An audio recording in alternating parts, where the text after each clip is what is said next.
to meet y'all. How you doing? I'm Tay Jones. Welcome to my financial school literacy. Right here I got my notes. So I'm going to be going from my notes straight to y'all. How I control my money now. Is in the previous videos, in the last two videos, you've seen me blow money on a car, take out a loan and swipe my credit cards and rack up hundreds and thousands of dollars of debt. You don't think that I did all that and didn't come with some advice and guide, did you? So yeah, you see me grow from taking my debt, and I'm not going to hide from it or cower from it, or this isn't me asking for help or asking for a handout. As you could tell from one of the titles of my videos, ain't nobody coming to save you. So I'm not expecting nobody to come and save me. This is me documenting and bringing y'all along on the journey of what I went through, what I learned, and where I'm going. And I just want to bring y'all along. How I control my money now. So here are my real bank systems. Simple cut, copy, paste. You could use this if you want, if you think it'll help you. But this is what I run. So first off, my Huntington Bank, that's where my paycheck comes. I make sure that each dollar has its job, and I deploy them. And what I deploy is an automated system. I don't have to think about it. As long as I'm doing my job, going to work, showing up, that's something I worked on for a very long time. And it took me a while to get there. And I watched a lot of YouTube videos and a lot of courses to figure out, okay, I need systems. So moving right along, from my paycheck hub goes to my Navy Federal. I had opened that up when I was younger, when I was in middle school, high school. My mom had opened it for me since my great uncle served in the, what was it, Navy? Yeah, the Navy. I've been rocking with Navy Federal. I ended up opening up a checkings and savings account. That for my debt plus controlling my spending. So the checking account, I can go take $500, deposit it into that checking account, use that card, that debit card. When it's gone, it's gone. So I use that $500, or I make it liquid $500. If I have to go buy something real quick with the cash, I'm gonna make it liquid and go spend that. But that's my budget, and I put that in my Navy Federal. But I also have a credit card in my Navy Federal that I have ran up. That's one of the cards I'm talking about that racked up hundreds of thousands in debt. So now I use my paycheck from my Huntington to pay off that Navy Federal card. You following me? Following me? You see what I'm doing? Automated pay. Now let's go on to the next. So what my Navy Federal set up, controlling my spending and my debt. So now with that being, I set up a Marcus. So what the Marcus does, it's a high yield savings account. I think 3.65. I might be off.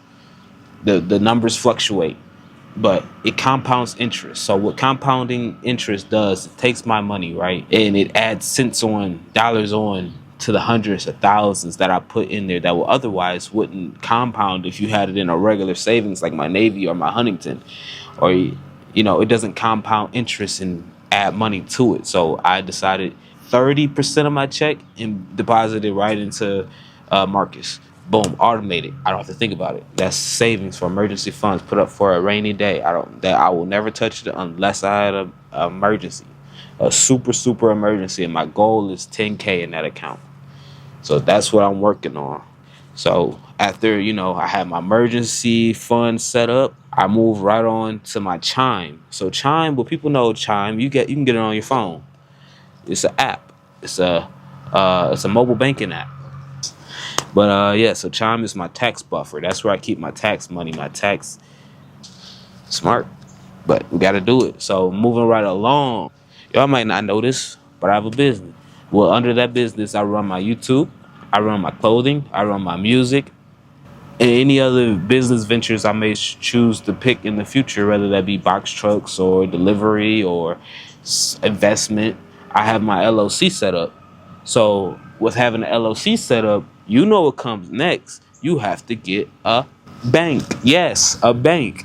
You have to get a banking for your business so you don't mix funds, because that's a big no-no. Big no-no. You don't mix your business funds with your personal funds.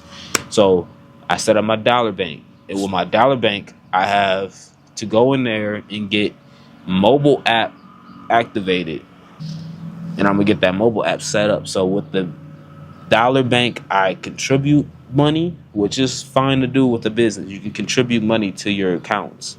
With that money, I use that for business expenses such as running ads, business cards, envelopes, mailing, poly mailers. Not gonna lie, in the beginning of my business, I did fund everything myself, and you will have to. Unfortunately, there's no way to cut it unless you go apply for a whole bunch of grants and loans. Do what you want to do, but I'm gonna fund mine. So now we're gonna go into the paycheck flow. I basically explained this a little bit earlier. What I do is my work checks come into Huntington. I distribute them immediately. I don't waste no time. I know exactly where every dollar is going, like I said earlier. 500 goes into my spending. The rest of the money goes into debt, bills, structuring other bank accounts so that they're not weak. That's where the Huntington comes in at. So Huntington plays a huge part in funding everything that I do. Not sponsored, by the way, but Huntington, you want to hit that sponsor? Talk to me, man. I'll try. Hey, I kept it clean, didn't I? Come on. I could do this. But that 500 rule has stopped me from being broke. And without that 500 rule, that was the most important thing I implemented first. And it's called eat the frog or pay yourself first. When I did that and implemented that, it changed the whole ball game. At first, I danced around the idea of having a budget. I'm thinking, nah, it's for broke people and a budget. I think I am and all this stuff, or it's for more successful people to have a budget. And I'm like, no, I can have a budget. I make X amount of money this amount. So let me save. Let me spend about what I have left.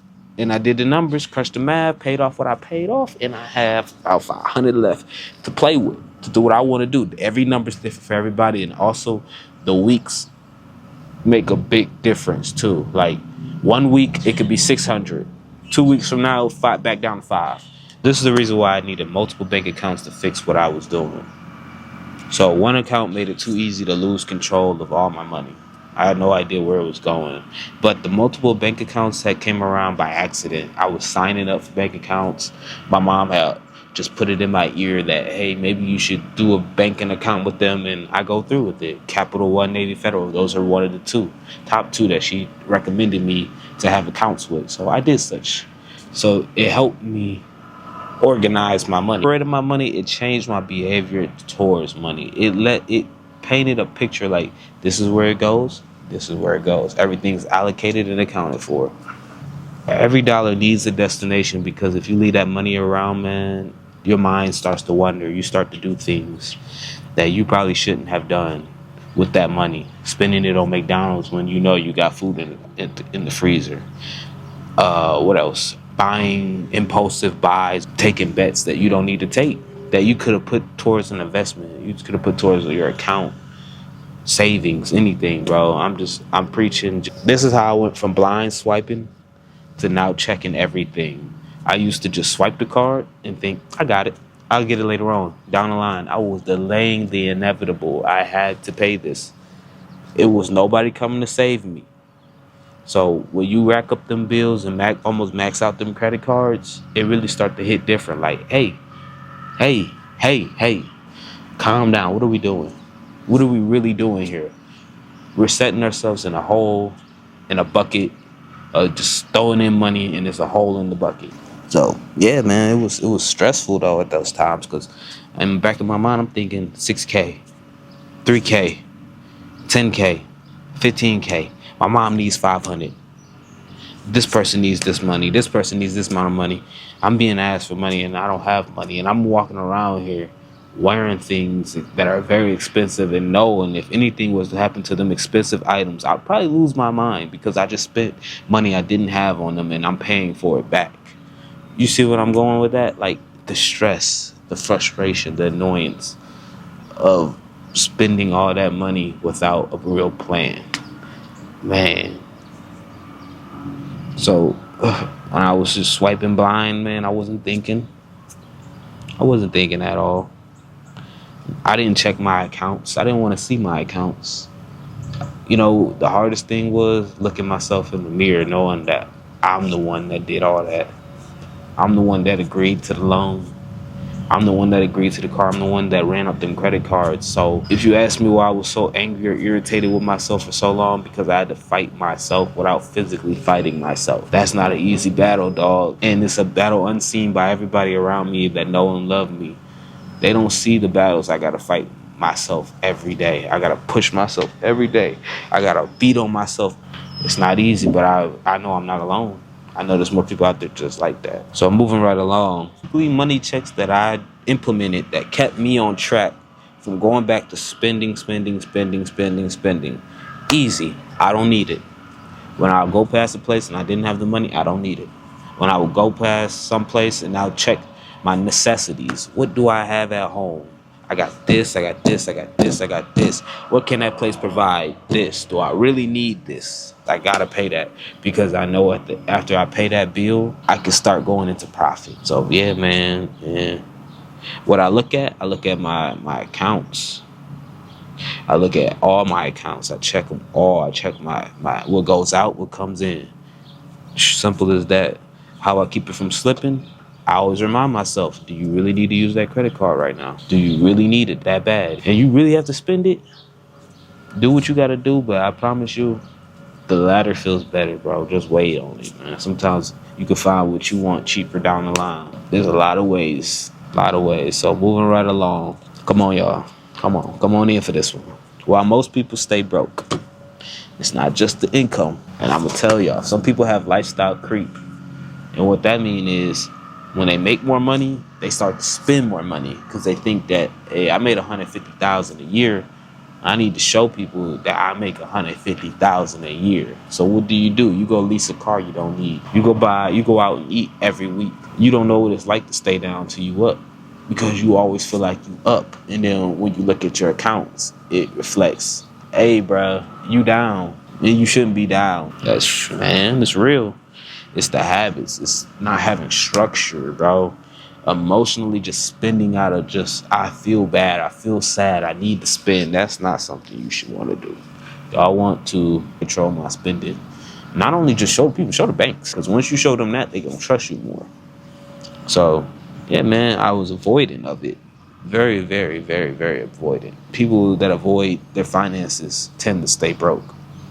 And that's the truth.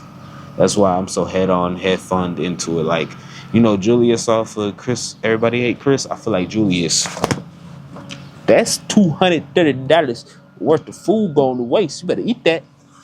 How I'm building savings while paying off debt. It's really simple, really easy. Compound interest, man. I'm saving and I'm making sure my emergency fund is not to be touched. I'm making sure I'm paying off the debt so I don't have to keep owing somebody, even if I do have to pay off a loan eventually down the road. So I gotta just avoid the cycle of reusing the credit. So that's how I'm pretty much building while saving and paying off the debt. It's just those core fundamental things. And how I'm preparing for my baby that's coming. I got a baby fund set up. I'm not trying to collect no new debt. And I'll try to stay more controlled and poised under pressure. That's been my biggest thing is I'm either all the way 100 this way or all the way 100 this way. It's never just in the middle. I'm poised. So, that's something I got to work on. Like I said, those my three areas: mental, physical, and spiritual. Like I got to work on those three. My financial is getting there. So I'm proud of myself. That's one pillar out of 4. There's probably more pillars than that, but I'm working on these 4 because these are my core pillars. And I need y'all to come with me to see this. It will cost you more to maintain a lifestyle than it does to maintain a business that's supposed to be providing service and growing on its own. A lifestyle won't do that. Bro. And mixing that money can cause problems, man, from IRS to your own problems to confusion to everything. So if you out there and you have the same system, or you working on the same system, or if this is your first time finding out about it, go ahead, hit that subscribe. I hope I gave you value in this content. more than just motivation and inspiration at the same time. I hope it's just value here that, hey, this money stuff is real, but it ain't real scary. You get me? That's what I want y'all to leave here with. That's the system that's getting me out of debt. That's the system that's setting up my life. And that's the system I'm going to use moving forward. This is Tay Jones. I love y'all, and I'm out.